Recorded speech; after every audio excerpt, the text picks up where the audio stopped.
Sometime later, more people came to visit, but they didn't come straight to the stable.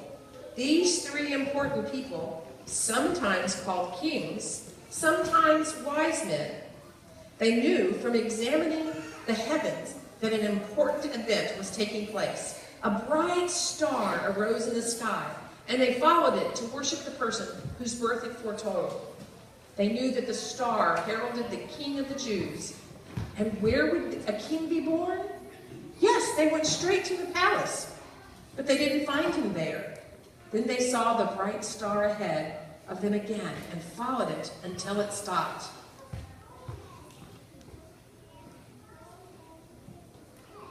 On coming to the house, they saw the child with his mother Mary, and they bowed down and worshipped him. Then they opened their treasures and presented him with gifts of gold and of incense and of myrrh. All this took place to fulfill what the Lord had said through the prophet. The virgin will be with child and will give birth to a son. They will call him Emmanuel, which means God with us.